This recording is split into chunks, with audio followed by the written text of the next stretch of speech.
Paz do Senhor, meus amigos, uma boa tarde para vocês, boa noite, bom dia para você que está assistindo depois a gravação. Nós vamos falar aqui um pouquinho sobre chamado e propósito de Deus. Irei dividir isto em 4 partes. Primeiro, o que é o chamado de Deus? Segundo, como eu posso descobrir o chamado? Terceiro, como desenvolver o chamado. E quarto, são coisas que pessoas com propósito nunca fazem. Este estudo está baseado no livro de Tiago Brunet, 12 dias para atualizar a sua vida. Na live do Jesuscope, pessoas com propósito nunca fazem isso. No artigo de Welfane Nolasco, Prioridades da Vida. E no artigo também da revista Ultimato, Onde Deus Me Quer. Então, vamos lá. O que é o chamado de Deus? O que vocês entendem por chamado de Deus? Todos têm um chamado? Chamado de Deus é a vocação, orientação. É o plano que Ele tem para cada pessoa e que Ele nos convida a seguir. O chamado ocorre quando sentimos que algo nos chama para seguir certa direção, certo caminho na nossa vida. É a chama que arde em nossos corações. Existem 2 tipos de chamado. Todos nós temos um chamado de Deus. Queria que vocês acompanhassem comigo João, capítulo de número 3, em seu versículo 16. Porque Deus amou o mundo de tal maneira que deu o seu Filho unigênito, para que todo que nele crê não pereça, mas tenha a vida eterna. Esse é o verso-chave da Bíblia, a razão de toda a existência. Cristo morrendo por nós e nós passando a ser filhos de Deus. Todos nós fomos chamados para a salvação pelo sacrifício de Jesus na cruz do Calvário. Nós atendemos esse chamado à salvação, mas Cristo chama a todos. Quem quiser me seguir, negue-se a si mesmo, tome a sua cruz e siga-me. Esse é um chamado universal. Nós fomos chamados para louvá-lo. Tudo quanto tem fôlego, louve ao Senhor. Fomos chamados para guardar os seus mandamentos. 1 de João,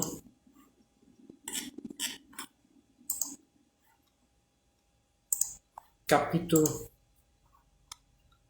de número 2, versículo de número 3.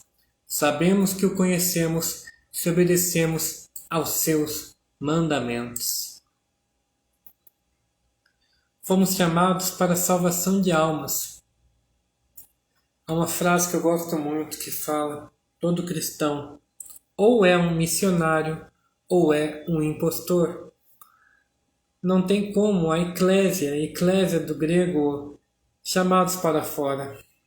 A igreja, a comunidade, crescer, se ela não tiver como foco ganhar outros para Cristo. Marcos capítulo 16, versículo 15, é o versículo de todo cristão, de todo missionário. E disse-lhes: ide por todo o mundo, pregai o evangelho a toda criatura. Quem crer e for batizado será salvo, mas quem não crer está condenado. A nossa parte a gente faz, agora quem não crer já está condenado. Mas além desse chamado universal que atinge a todas as pessoas também têm chamados específicos. E o que é o chamado específico? Diferente do chamado universal, o chamado específico é o particular que Deus tem para a tua vida. Particular que Deus tem para você. Que Deus quer com a gente. Seja fazer determinado trabalho, assumir um ministério, ir para algum lugar, ir para um campo missionário. Deus tem um plano específico para cada vida. E agora, como eu posso descobrir esse chamado? Primeira coisa, colocando a vida no centro da vontade de Deus e aceitando a sua vontade. Quantas vezes a gente quer as coisas do nosso jeito, acha que os nossos caminhos são melhores que os caminhos de Deus. Mas o que acontece com a gente? A gente vai lá, quebra a cara, se ferra e só isso que acontece. Não tem nada de bom nos nossos caminhos. Os caminhos de Deus são maiores, são melhores do que os nossos. Deus é soberano, é perfeito. E Ele sabe o que é melhor para mim e o que é melhor para você. Olha que coisa tremenda. Vamos ler aqui em Romanos capítulo 12.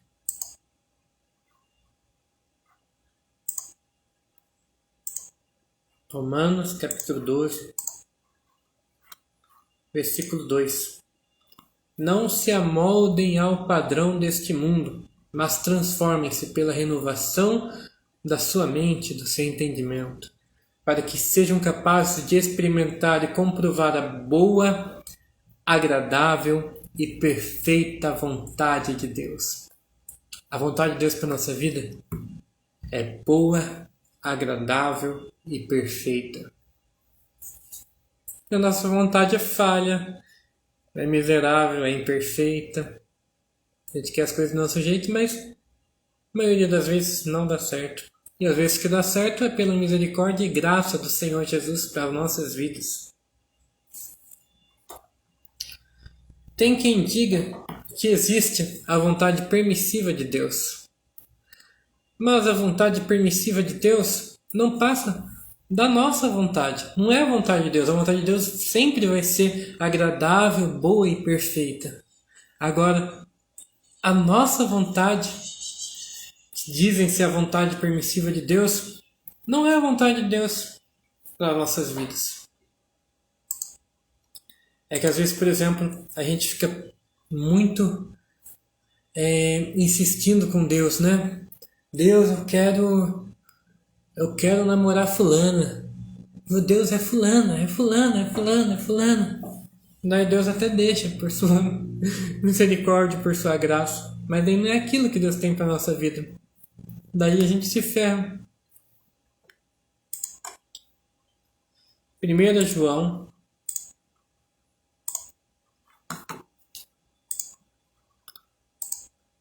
capítulo de número 2, versículo 17. O mundo e a sua cobiça passam, mas aquele que faz a vontade de Deus permanece para sempre. Aquele que faz a vontade de Deus permanece para sempre. Tem outra passagem que fala: os céus e a terra passarão, mas a palavra de Deus permanece. E a vontade de Deus está intimamente ligada com a palavra de Deus. E por isso que a gente tem que conhecer e aceitar qual que é a vontade de Deus para nossas vidas. Segundo passo, como nós podemos descobrir o nosso chamado? Esquecendo o passado. Não ficando preso ao passado.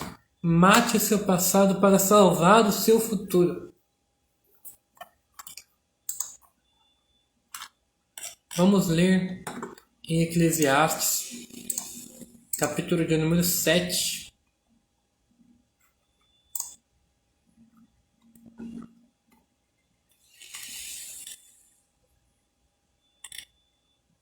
No seu versículo 10.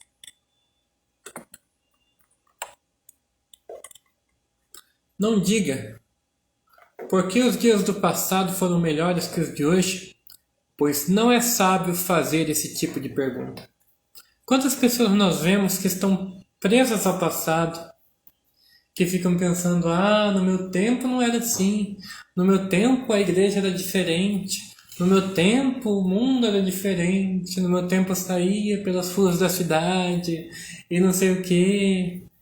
Meu filho, passou. Aqui fala, não diga porque os dias do passado foram melhores do que os de hoje. Está falando até do passado bom. O passado bom a gente tem que esquecer também. Não ficar preso a ele. Passado bom a gente agradece. Sim, temos que ser gratos por tudo que passou, por tudo que Deus fez na nossa vida, por tudo que aconteceu. Mas foram passados, Deus tem coisa nova. Eu quero viver algo novo de Deus para nossa vida. Deus tem coisa nova para a tua vida que está me assistindo aí. Você não pode ficar preso ao passado para não estragar o seu presente e não transformar o passado em padrão de referência. Deus prefere você num presente mais ou menos do que num passado de glória. Nós só temos o hoje. Quem tem excesso de passado entra em depressão. Quem tem excesso de futuro entra em ansiedade. Se preocupa demais com o dia de amanhã. E quem se preocupa demais com ontem, com o que já passou, é depressão. E fica preso a oportunidades perdidas e aos erros cometidos. Mas o hoje é felicidade. O excesso do hoje é felicidade. Porque o hoje é hoje que Deus vai agir na nossa vida.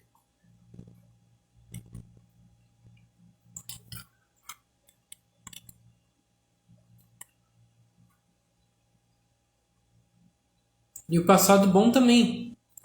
A gente tem que agradecer a Deus por ele. E o passado ruim a gente tem que aprender com ele, mas deixar ele para lá. Isso não significa uma amnésia. Matar o passado não significa você esquecê-lo no sentido de memória. Você sempre vai lembrar, mas você vai lidar com ele, com as memórias dolorosas, sem que elas afetem o seu presente.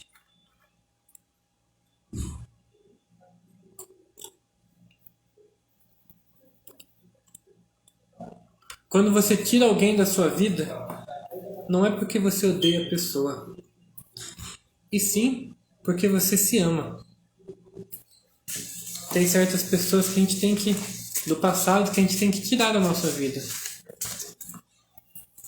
Mas não é porque você odeia essas pessoas, mas porque elas te causam mal. E Deus não quer que você ande com todo tipo de gente. Deus quer você andando com as pessoas certas que Ele vai colocar no seu caminho. Sim, amar nós temos que amar todo mundo. Agora andar com as pessoas, daí é diferente. A terceira forma de descobrir o chamado de Deus para a nossa vida é a gente se conhecer.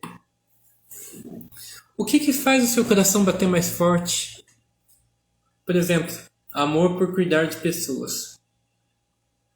Quem tem um amor assim por cuidar de gente, tende assim geralmente para a área da saúde, para a área pastoral, para alguma outra área que vai lidar com o povo, assim, no sentido de afeto, de cuidado.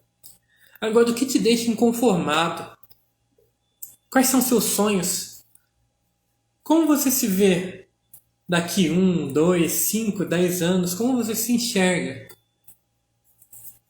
E o que você está fazendo para atingir esses objetivos? O que te traz ânimo, alegria, motivação? Quais as tuas habilidades? Com o que você é bom? Por exemplo, você sempre foi ruim de matemática, detestou matemática, abomina matemática, não entende nada de matemática. Daí, você é engenheiro. Daí, acha bonito ser engenheiro, você é engenheiro. Cara, você não sabe nada de matemática. Vai para uma área de humanas, alguma outra coisa que não tenha matemática. Você se identifica mais com qual ministério na igreja?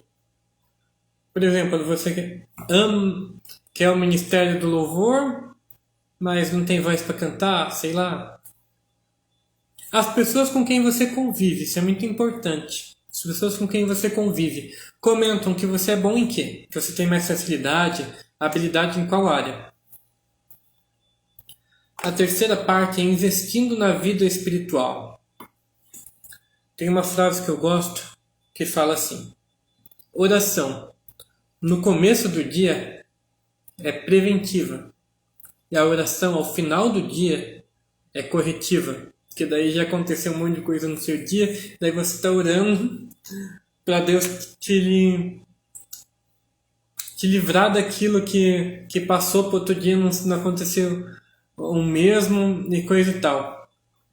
Mas quando você ora no começo do dia, quando você começa o dia na presença de Deus, com seus devocionais, orando, jejuando, lendo a Bíblia, fazendo devocionais, estudando a palavra de Deus, lendo bons livros, e etc. Quando você começa o dia na presença de Deus, daí é prevenção, tipo, para nada de ruim acontecer no teu dia, para Deus já te livrar antes, para Deus já te livrar da fornalha e não na fornalha, entendeu? Nós também temos que participar de estudos bíblicos, de ler a palavra de Deus, participar de escola bíblica dominical, IBF, escola bíblica de férias, teologia, culto de ensino e etc.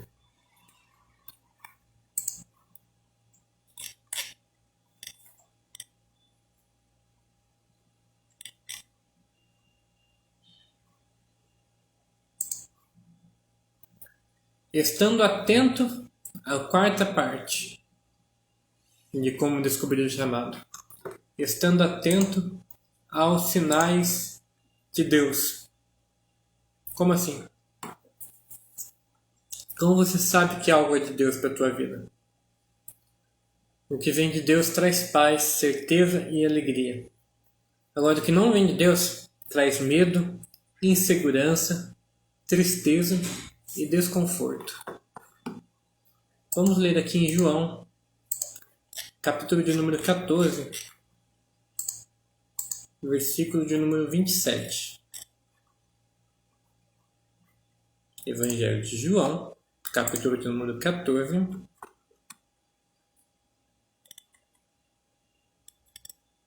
versículo de número 27.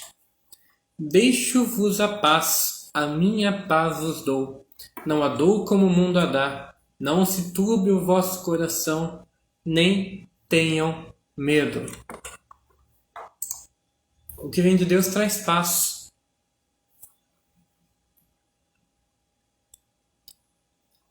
Quinto lugar, se esforçando, mesmo se estiver com medo. O que vier à mão para fazer, faça, e faça o melhor. Josué, capítulo 1, versículo 9. Moisés tinha morrido, Josué agora estava na frente do povo. E Deus falou para ele: não temas, tenha bom ânimo. Vamos ler lá. Josué, capítulo de número 1, versículo de número 9. Não fui eu que te ordenei? Seja forte e corajoso. Não se apavore e nem desanime, pois o Senhor, o seu Deus, estará com você por onde você andar. Você pode ter certeza que se Deus te chamou para determinada coisa, Ele vai estar na frente, Ele vai estar no presente. Ele vai estar presente com você. Porque fiel é aquele que prometeu. É aquele que te chamou, Ele é fiel para cumprir a obra que Ele tem na sua vida até o final. Aleluia. Vamos ler também Eclesiastes, capítulo de número 9.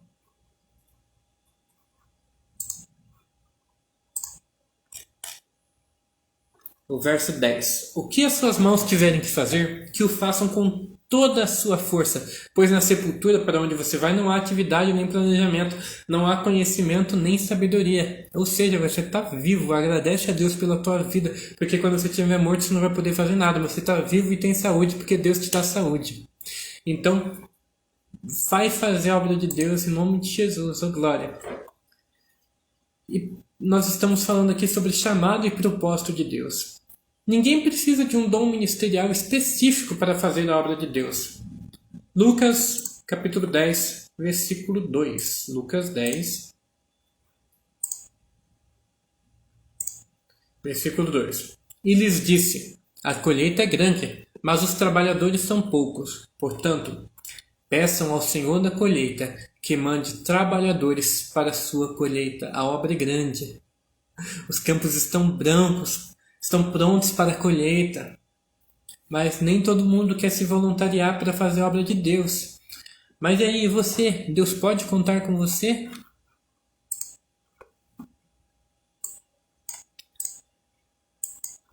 no chamado de Isaías, Deus fala assim para ele: a quem enviarei e quem há de ir por nós? Daí Isaías disse: eis-me aqui, Senhor, envia-me a mim.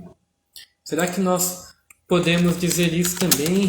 Dizer para Deus: eis-me aqui, envia-me a mim? Vamos ler lá? Isaías 6:8. Então ouvi a voz do Senhor conclamando: quem enviarei? Quem irá por nós? E eu respondi: eis-me aqui, envia-me. Será que nós temos essa prontidão no falar, na resposta de Deus, na resposta ao chamado de Deus também? Eis-me aqui, envia-me a mim, Senhor. Vamos ler Colossenses, capítulo de número 3, verso de número 23. Colossenses 3, 23.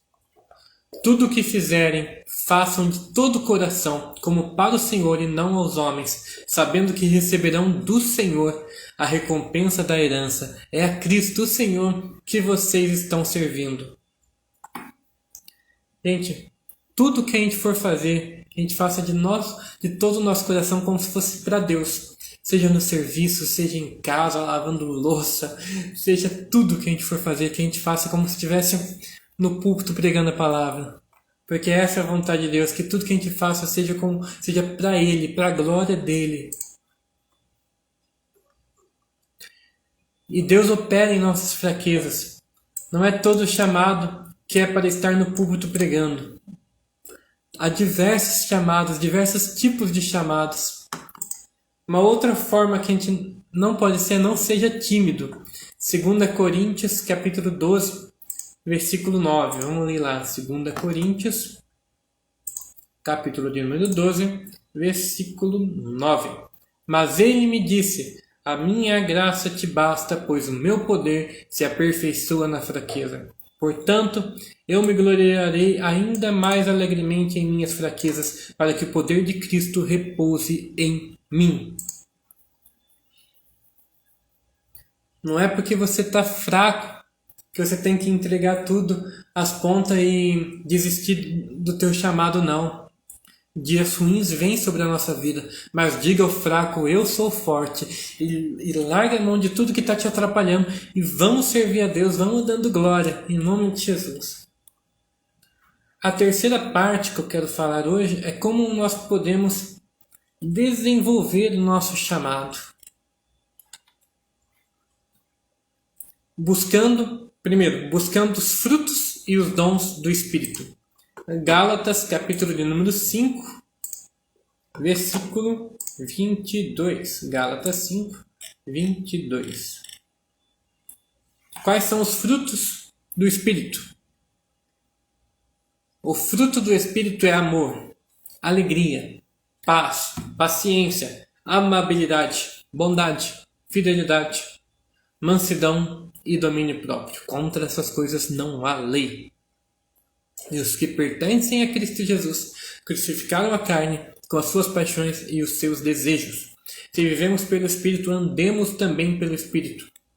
Não sejamos presunçosos, provocando uns aos outros e tendo inveja uns dos outros. Não. Que Deus nos chamou para viver em santidade, por mais difícil que seja.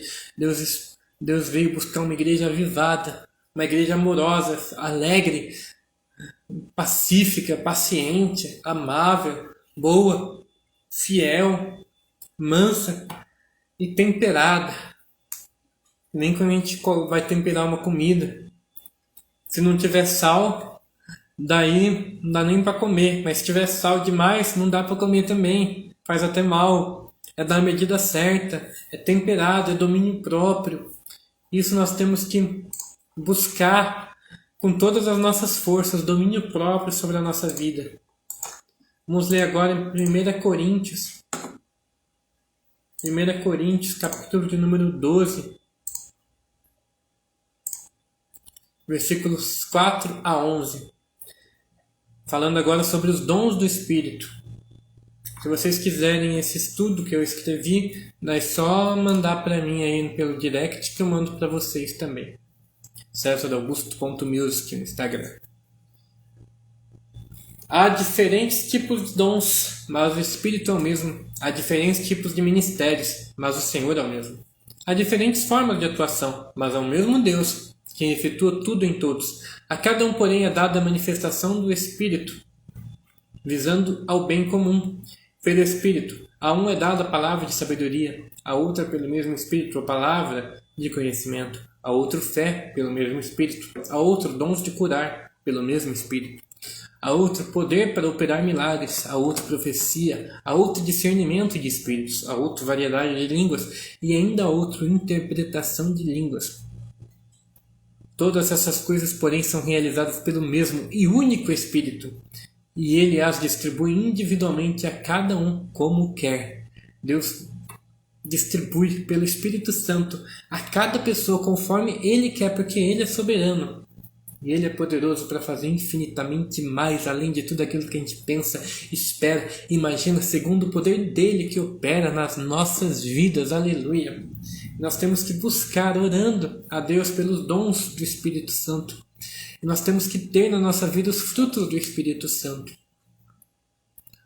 Os frutos é para todo salvo, para todo mundo que professa Jesus Cristo como único e suficiente Salvador. E os dons a gente tem que buscar. Buscar cada dia ser cheio dos dons do Espírito Santo. Os dons não se limitam a esses 9 descritos aqui em 1 Coríntios. Há muitos outros tipos de dons que Deus pode nos dar.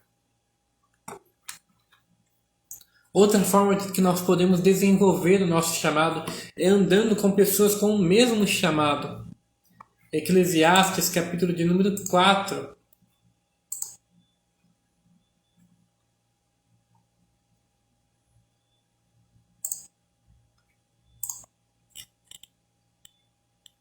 Versículo 9.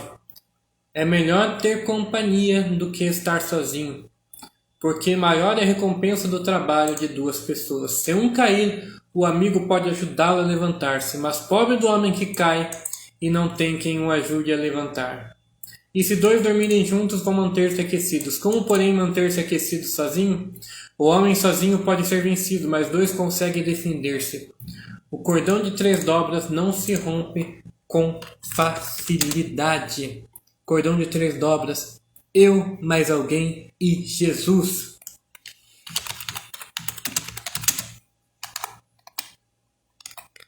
Mas nós não podemos andar com qualquer um. Nós temos que andar com pessoas com o mesmo chamado que nós. Amós capítulo 3, versículo 3. Porventura andarão 2 juntos se não estiverem de acordo? E você é a média das pessoas com quem vive e dos livros que lê. O que você está lendo? Aliás, você está lendo alguma coisa? E com que tipo de gente você está convivendo? Não tem aquele velho ditado que fala: diga-me com quem andas e te direi quem és? Com quem você está andando? Você pode até não ser, mas aos olhos das outras pessoas você é igual a eles. Se você andar com certas pessoas que têm uma fama ruim, você pode acabar sendo contaminado e as pessoas em volta podem achar que você é da mesma laia que essa gente, do mesmo tipo de pessoa, sendo que às vezes você nem é. Então toma cuidado com quem você anda, toma cuidado com as pessoas que você anda. Nós também temos que desenvolver o nosso chamado aprendendo com líderes, pastores, pessoas que já chegaram onde queremos chegar. Referência e experiência. Aonde você quer chegar? Eu já disse aqui, onde você se vê daqui a 1, 5, 10 anos? O que você tem feito para isso? Para chegar nesse lugar? O que você tem feito? Outra forma de desenvolver o nosso chamado. Tendo um mentor, um conselheiro. Provérbios 11, versículos 13 e 14. Vamos ler lá. Provérbios 11, versículo 13 e 14. Quem muito fala trai a confidência, mas quem merece a confiança guarda o segredo. Sem diretrizes, a nação cai, O que salva é ter muitos conselheiros. Em outra passagem fala, na multidão dos conselheiros há sabedoria. Já falamos aqui, sozinho ninguém anda, sozinho ninguém chega a lugar nenhum. Então busque andar com as pessoas certas. Busque pastores, conselheiros para te aconselhar. Mas não é qualquer pessoa que pode nos aconselhar. Primeiro passo, só pode nos aconselhar quem nos ama. Então peça conselho para o seu pai, para a sua mãe, para um amigo de confiança. Só pode nos aconselhar quem tem mais experiência que a gente. E quem é especialista no assunto também. Agora, na ausência dos conselheiros, se não tiver ninguém para te aconselhar, você pode também assistir vídeos online, mentoria online de bons pregadores. Não vai pegar qualquer coisa de qualquer jeito. E também ler bons livros. Outra forma de nós desenvolvermos o nosso chamado é guardando a nossa língua. Nem todo mundo quer o nosso bem. Não conte os seus sonhos, os seus segredos para todo mundo. Tiago, capítulo 1, versículo de número 19. Vamos ler lá, Epístola de Tiago, capítulo 1, versículo 19. Meus amados irmãos, tenham isto em mente, sejam todos prontos para ouvir, tardios para falar e tardios para irar-se. Deus nos deu 2 ouvidos para escutar melhor, uma boca para falar menos e ouvir mais. Provérbios 14, versículo de número 30. Vamos ler lá? Provérbios 14, versículo de número 30. O coração em paz dá vida ao corpo, mas a inveja apodrece os ossos. Muitas pessoas têm inveja da gente. A gente acha que é nosso amigo, mas na verdade não são, infelizmente. Então nós não podemos contar os nossos sonhos a qualquer pessoa. Mateus 10, versículo 16. Mateus, capítulo de número 10, versículo de número 16. Eu vos estou enviando como ovelhas no meio de lobos. Portanto, sejam astutos como as serpentes e sem malícia como as pombas. Em outra passagem fala, simples como a pomba e prudente como a serpente. Nós temos que ser prudentes nesse mundo. Outra forma da gente desenvolver o nosso chamado é controlando o nosso temperamento. 1 Pedro 5, 7. 1 Pedro 5, versículo 7. Lancem sobre ele toda a vossa ansiedade, porque ele tem cuidado de nós. Aleluia. Cristo cuida. Nos mínimos detalhes ele cuida, pode ter certeza disso. Para a psicologia existem 4 tipos de temperamento. O sanguíneo, o colérico, o melancólico e o fleumático. Todos eles têm qualidades e têm defeitos. Vou passar aqui rapidinho as qualidades de cada um deles e depois os defeitos. Na verdade, as qualidades e os defeitos. O colérico. Quais são as qualidades do colérico? O colérico geralmente é enérgico, resoluto, independente, otimista, prático, eficiente, decidido, líder e audacioso. Essas são as qualidades dele. Mas também tem defeitos. O colérico geralmente ele é iracundo, sarcástico, impaciente, prepotente, intolerante, vaidoso, autossuficiente, insensível e astucioso. E aí, lembra de alguém que tem essas qualidades ou você é assim? Esses defeitos. O fleumático ele geralmente ele é calmo, tranquilo, cumpridor, eficiente, conservador, prático, líder, diplomata, bem-humorado. Só que também, por outro lado, ele é calculista, temeroso, indeciso, contemplativo, desconfiado, pretensioso, introvertido e desmotivado. Agora o melancólico. O melancólico ele é habilidoso, minucioso, sensível, perfeccionista, esteta, idealista, leal e dedicado. Agora também ele é egoísta, amuado, pessimista, teórico, confuso, antissocial, crítico, vingativo, inflexível. O sanguíneo. O sanguíneo ele é comunicativo, destacado, entusiasta, afável, simpático, bom companheiro, compreendido e crédulo. Mas também ele é pusilânime, volúvel, indisciplinado, impossível, inseguro, egocêntrico, barulhento, exagerado e medroso. Geralmente, cada uma desses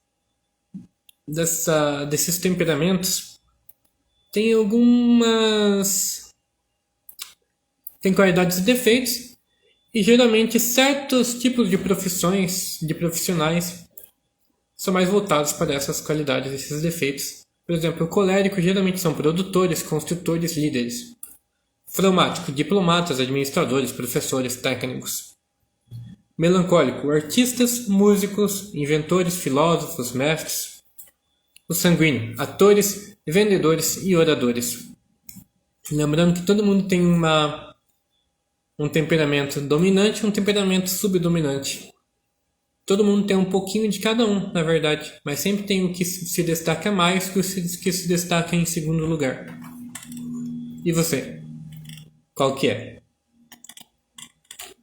Mas, lembrando que nossos temperamentos podem ser moldados pelo Espírito Santo. Você pode ser a pessoa mais ruim que seja o seu temperamento, mas Deus pode mudar isso. A sétima forma de nós desenvolvermos o nosso chamado é treinando, correndo atrás, fazendo cursos, investindo tempo e dinheiro, estudando. Eclesiastes, capítulo número 7, verso 12. Eclesiastes 7, versículo 12. A sabedoria oferece proteção, como faz o dinheiro, mas a vantagem do conhecimento é esta: a sabedoria preserva a vida de quem a possui. Por isso nós devemos buscar sempre sabedoria em Deus.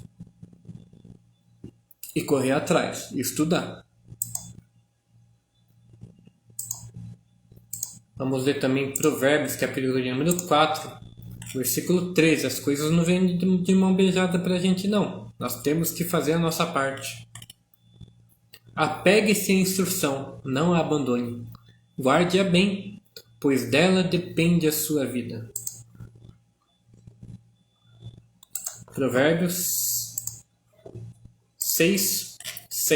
No livro de Provérbios tem muito sobre sabedoria.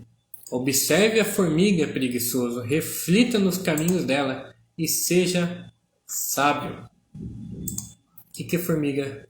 Formiga é um bicho trabalhador. Ela não tem nem chefe, nem supervisor, nem governante, e ainda assim armazena suas provisões do verão e na época da colheita junta seu alimento. Até quando você vai ficar deitado, preguiçoso? Quando se levantará do seu sono, tirando uma soneca, cochilando um pouco, cruzando um pouco os braços para descansar? A sua pobreza surpreenderá como um assaltante, a sua necessidade sobrevirá como um homem armado sobre você. O perverso não tem caráter, anda de um lado para o outro dizendo as coisas maldosas. Pisca o olho, arrasta os pés e faz sinais com os dedos. Tem no coração o propósito de enganar. Planeja sempre mal e semeia discórdia. Por isso a desgraça se abaterá repentinamente sobre ele. De um golpe será destruído irremediavelmente. Por isso que nós não sejamos perversos, nós sejamos sábios em Deus. Vamos ler também Provérbios capítulo 9, versículo número 10. O temor do Senhor é o princípio da sabedoria, e o conhecimento do santo é entendimento. A oitava coisa é, sendo humilde e reconhecendo que somos apenas instrumentos nas mãos de Deus. Quem faz a obra é Ele, tudo é para Ele, com Ele, só dele. Provérbios de número 22, versículo 4. A recompensa da humildade e do temor do Senhor são a riqueza, a honra e a vida. Riqueza, honra e vida. É Ele quem nos dá. Não pense que você é alguma coisa por ter algum cargo ou estar em alguma posição. Deus abre as portas, mas Ele também fecha. E a porta que ele fecha, ninguém pode abrir. A porta que ele abre, ninguém pode fechar. Vamos ler agora em Romanos, capítulo de número 3, versículo de número 10. Romanos 3, versículo 10. Como está escrito, não há nenhum justo, nenhum sequer. Não há ninguém que estenda, ninguém que busque a Deus. Todos se desviaram, tornaram-se juntamente inúteis. Não há ninguém que faça o bem, não há nenhum sequer. E com isso entramos agora no 9º item. Aceitando que não somos perfeitos. A gente não é perfeito, não há nenhum justo sequer. Mas nós devemos melhorar a cada dia, porque a vereda do justo é como a luz da aurora que vai brilhando mais e mais até ser dia perfeito. Quando chegar a estatura de varão perfeito também, Deus vai recolher, porque não há ninguém 100% nesse mundo. Pode ser a pessoa mais santa que a gente achar que é santo. Tem seus erros, tem seus defeitos, tem suas falhas. O 10º item. Reconhecendo que Deus é soberano. E talvez nem sempre vamos ter o mesmo chamado para o resto da vida. Deus pode colocar a gente em outra obra quando Ele quiser. Deus põe, Deus tira, Deus coloca você aqui, Deus coloca você ali, e etc. Vamos ler Tiago capítulo 4, versículos 13 a 15. Tiago 4, 13 a 15. Ouçam agora, vocês que dizem, hoje ou amanhã iremos para esta ou aquela cidade. Passaremos um ano ali, faremos negócio e ganharemos dinheiro. Vocês nem sabem o que acontecerá amanhã. O que é a sua vida? Vocês são como a neblina que aparece por um pouco de tempo e depois se dissipa. Em vez disso, deveriam dizer, se o Senhor quiser, viveremos e faremos isto ou aquilo. Agora, porém, vocês se vangloriam das suas pretensões. Toda vanglória como essa é maligna. Portanto, pensem nisso. Quem sabe que deve fazer o bem e não faz, comete pecado. Nós só podemos fazer alguma coisa se Deus permitir. Nós não conhecemos o dia de amanhã. Eu não sei nem se eu vou terminar essa frase. Eu não sei nem se eu vou viver os próximos 5 segundos. Estou vivo ainda, pela glória de Deus.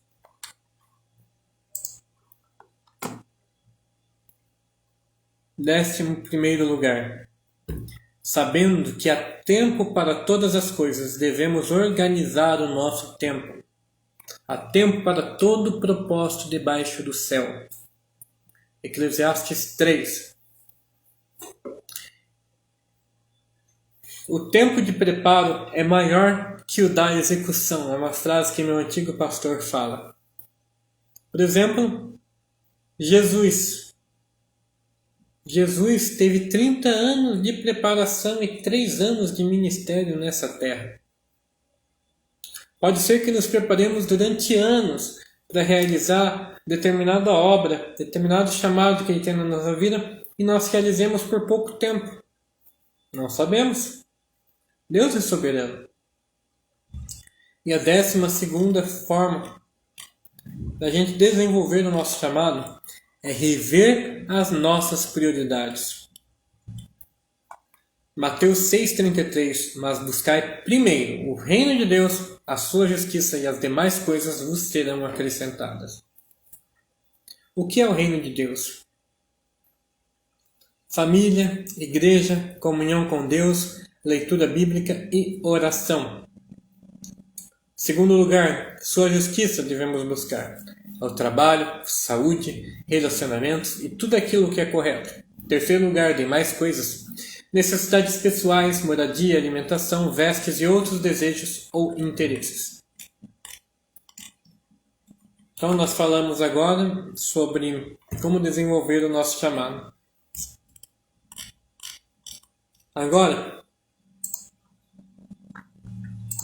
vamos para a última parte aqui do nosso estudo, que fala, pessoas com propósito nunca fazem isso. O que pessoas com propósito nunca fazem? Nunca são escravos das suas vontades. Nós temos que acordar não pensando no que a gente quer fazer hoje. hoje, aquilo que a gente quer fazer hoje. Desculpa, eu enrolei a língua. Mas no que o propósito de Deus quer que você faça hoje. Que nós tenhamos mais prazer na onde Deus quer nos levar do que na atividade em si, o que te motiva. Exemplos preparatórios para uma viagem longa, muitas vezes bem difícil de ser organizada. E a recompensa é a viagem em si. Muitas vezes a gente toma mais tempo nos organizando para a viagem do que viajando. Pessoas com propósito também nunca negociam os seus valores. Devemos nos manter fiéis aos princípios bíblicos, independente de qualquer coisa, pois uma hora ou outra as máscaras caem e a mentira tem perna curta. Nunca dizem sim para tudo. Eles têm capacidade para priorizar o que é mais importante. Pessoas com propósito não são multitarefas, não ficam focando em muitas coisas ao mesmo tempo. Às vezes será necessário nós dizermos não para coisas até boas, mas que não condizem com onde queremos chegar. E nunca copia o propósito do outro. Lembramos de Davi. Davi foi lá para o rei Saul falando que queria lutar com Golias, com o gigante Golias. E Saul deu a armadura dele para Davi, mas a armadura de Saul não cabe em Davi. Lembremos de José, que Jacó, o pai de José, deu uma túnica para José. Uma túnica bem colorida, bem linda.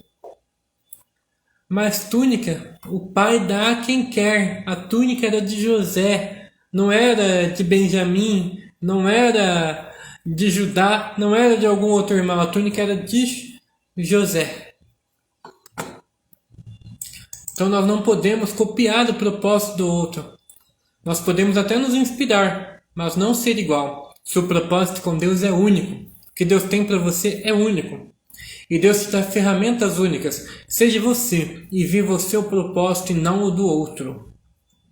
Em vez de ficar se comparando com outras pessoas, porque pessoa da mesma idade já está num lugar tão longe e eu ainda estou estagnado, eu ainda estou parado. Porque pessoas com idade muito menor que a minha, pessoas com 15 anos, com 16, às vezes têm muito mais dinheiro, por exemplo, que eu.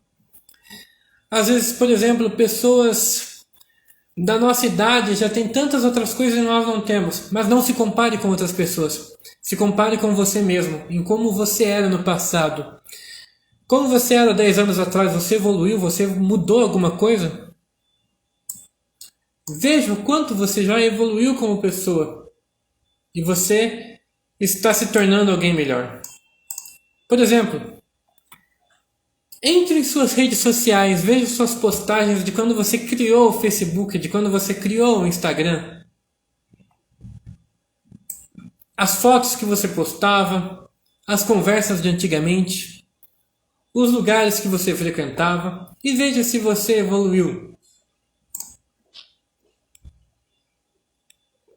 Lembre-se, repito, a armadura de Saul não serve em Davi. Não copie o propósito de outra pessoa. Que Deus tem para sua vida é único. Nunca invista naquilo que não tem nada a ver com o seu propósito. Não estou falando de dinheiro, mas também de tempo. Leia livros, faça cursos, assista vídeos que tem a ver com o seu propósito, mas também descanse. É necessário recarregar as nossas energias, as nossas baterias. Até Deus, no 7º dia da criação, Ele descansou. Amém? Outra coisa, nunca aceite uma proposta fora do seu propósito, por mais vantajosa que ela possa parecer. Não foque apenas no dinheiro, mas no objetivo final, na onde Deus quer te conduzir. Pessoas com propósito nunca acabam com sua fome de crescer. Ou seja, estude, se arrisque, evolua, mas seja humilde e viva cada etapa, um dia de cada vez. E pessoas com propósito também não procrastinam. Não deixe para amanhã aquilo que você pode fazer hoje. que Deus colocou na sua mão para fazer, faça. E vamos para frente. Em nome de Jesus. Que Deus os abençoe grandemente. Quem quiser esse estudo, pode me chamar no direct que eu vou estar disponibilizando para vocês. Deus abençoe. Tchau, tchau.